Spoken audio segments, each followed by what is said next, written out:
Assalamualaikum warahmatullahi wabarakatuh. Sudahkah menanam hari ini? Teman-teman, hari ini saya punya beberapa keladi yang sudah layak untuk disilangkan atau sudah layak untuk diserbukan. Nah, ini contohnya seperti ini.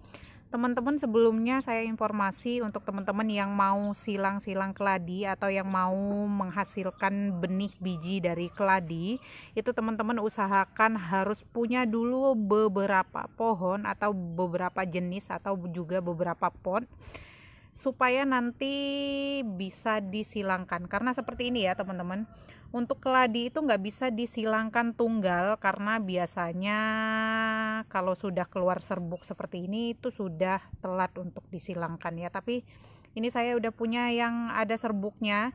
Ini bisa teman-teman ambil dulu. Kalau belum ada pasangannya yang layak disilang, teman-teman bisa ambil dulu serbuknya. Nah ini ya, ini bisa diambil serbuknya, boleh disimpan dulu. Jadi tunggu ada pasangannya, tunggu ada si betinanya. Jadi serbuk ini dihasilkan dari jantannya, dari bagian atasnya ini ya. Nah ini serbuk sarinya seperti ini.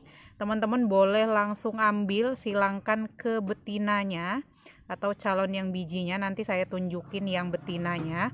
Ini sekali lagi ini yang jantannya ya teman-teman, jantan yang mengeluarkan serbuk sarinya seperti ini. Nah ini kita ambil serbuknya, nanti kita silangkan. Nah tadi ya yang saya informasi bahwa untuk serbuk sarinya yang seperti ini ya, serbuk sarinya itu boleh disimpan dulu. Teman-teman usahakan supaya masukkan di lemari pendingin ya atau kulkas, itu taruhnya jangan di bagian freezernya tapi taruh di bagian wadah bawahnya aja, bisa menggunakan kertas seperti ini ya.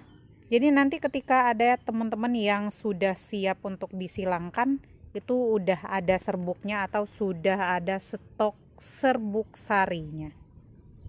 Cara ambil serbuk sarinya bisa dengan seperti ini ya teman-teman, bisa ditadahin kertas seperti ini terus dikepruk-kepruk sehingga serbuk sarinya itu jatuh ya. Nah ini bisa teman-teman lihat ya. Ini lebih bagus memang yang baru panen seperti ini ya. Nanti kita oles-oleskan ke yang betinanya ya. Boleh juga yang memang sudah stok lama. Intinya teman-teman harus punya serbuknya dulu baru bisa silang ya.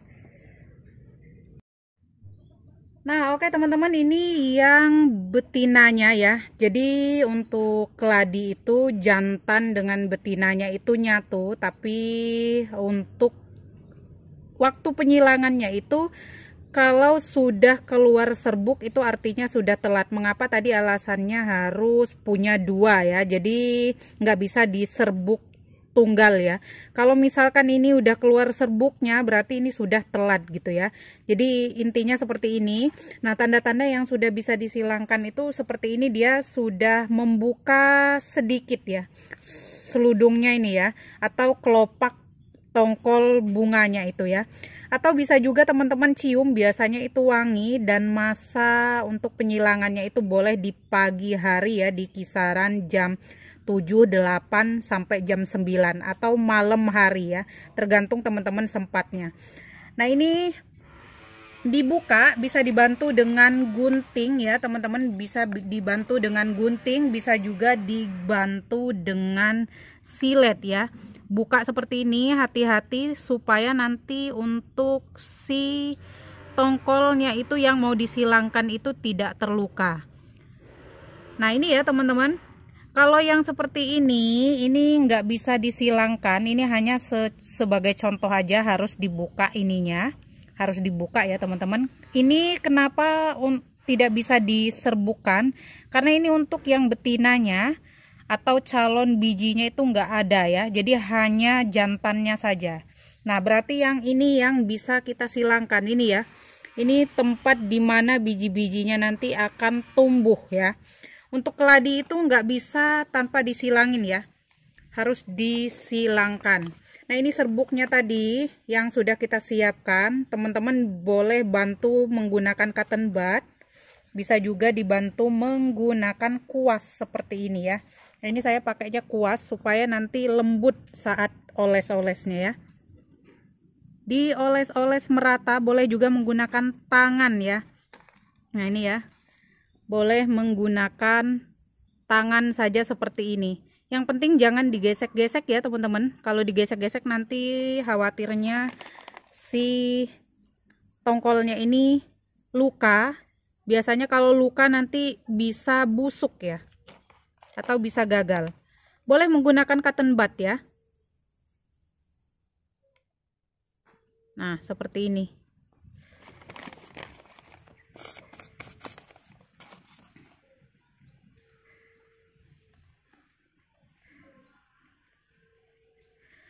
Kalau teman-teman nggak punya naungan atau nggak punya atap ya untuk greenhouse kayak gitu, nanti teman-teman boleh sungkup menggunakan plastik supaya nanti tidak basah atau tidak terkena air. Nah, oke, seperti ini. Oke teman-teman, setelah disilangkan atau setelah diserbukan, biasanya itu kisaran di 1 minggu atau 2 minggu itu akan seperti ini ya teman-teman, seperti ini. Dan dia akan lama-lama membentuk ya, membentuk tempat yang bijinya itu yang seperti ini.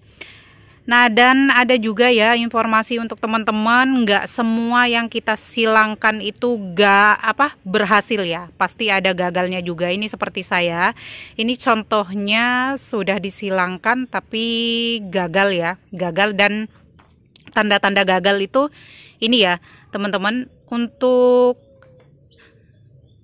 ininya buahnya itu layu ya, jadi mengering seperti ini. Nah ini gagal. Yang berhasil seperti ini dia sudah di kisaran 2 minggu itu tetap keras untuk batangnya, dan ini lama-lama semakin besar. Dan biasanya ini akan panen di kisar 30 sampai 40 hari ya. Nanti dia akan rontok. Makanya teman-teman usahakan untuk dibungkus supaya nanti saat buahnya itu rontok nggak dibawa semut ya. Biasanya semut suka. Kadang yang buat gagal panen atau gagal kita semai itu karena udah jadi terus rontok ke bawah semut ya, seperti itu. Jadi usahakan dibungkus atau bisa juga dicek setiap hari saat sudah di kisaran 1 bulan ya. Jadi sekali lagi untuk teman-teman, jangan patah semangat ya, jangan gampang menyerah atau jangan putus asa, karena saya juga yang sering nyilangin seperti ini sering gagal ya. Jadi kalau kita nyilangin ada 3 sampai 4 itu ya paling yang jadi 2, 3 kayak gitu ya, nggak jadi semua. Dan syukur-syukur juga kalau kita nyilanginnya hanya 1 langsung jadi. Jadi memang butuh proses atau butuh ketelatenan ya, harus gagal silangin lagi, gagal silangin lagi kayak gitu ya. Dan ini H05 ya kalau nggak salah, H05 ini alhamdulillah jadi. Dan yang lain-lainnya juga belum ada kelihatan tanda-tanda jadi ya, seperti ini. Dan untuk teman-teman pengaruh gagal itu banyak ya, bisa karena terlalu panas. Makanya teman-teman usahakan kalau habis silang seperti ini ditaruh di tempat teduh dulu ya, tapi tetap ada pencahayaan. Terus biasanya juga karena kena kutu, jadi usahakan kalau teman-teman pengen berhasil, usahakan untuk bebas hama atau bebas kutu-kutuan dari pelepah biasanya. Itu juga bisa mempengaruhi ya. Terus yang ketiga itu usahakan untuk lembab terus atau basah terus ya teman-teman, jangan sampai kering. Karena kalau sampai kering nanti bisa menyebabkan layu pada hasil silangannya ya. Oke, segitu dulu informasi untuk hari ini ya. Kebetulan juga saya sempat buat videonya dan kebetulan juga ada yang disilangkan. Semoga teman-teman yang baru memulai atau baru belajar semoga berhasil ya. Semoga bermanfaat. Akhir kata wabillahi taufiq wal hidayah. Wassalamualaikum warahmatullahi wabarakatuh.